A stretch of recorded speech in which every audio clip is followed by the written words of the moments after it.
This is the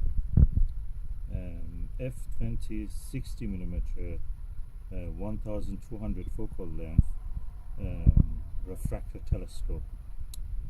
Is equal to RS61-D, famous refractor. It's a very long refractor with a focal ratio of 20 f-20. That makes it planetary, really planet-killer telescope in a sense.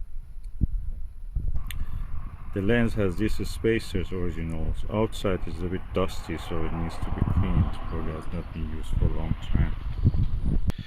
The external diameter of the tube is 7mm. I used the tube rings and the dovetail mount for the Skywatcher ED72 Apochromatic telescope with a adapted mouse pad. It's foamy one, and just it fits like that. As you can see, this is a serial number. And H.O.C. diameter 60mm f1200 6347 is a serial number. There's a lovely 6x 3cm finder scope. Unlike many of the telescope of those time, it has a screw for holding the diagonal, and also I use this diagonal which has a screw also on it. Diagonal of itself needs cleaning. I'm using this 40mm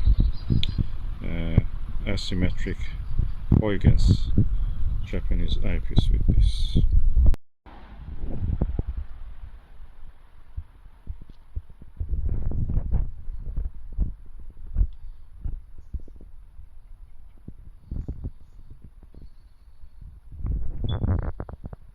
Visually there is no chromatic aberration, but it just, when I'm looking at this, I just see very clear image.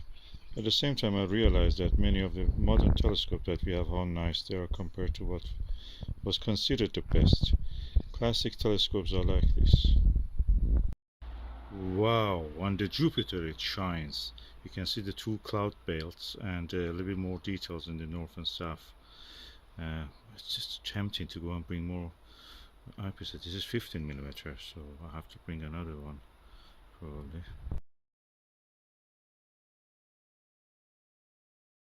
Okay, I'm now using the Huygens 12.5mm, and just immediately with magnified. I don't see any more details.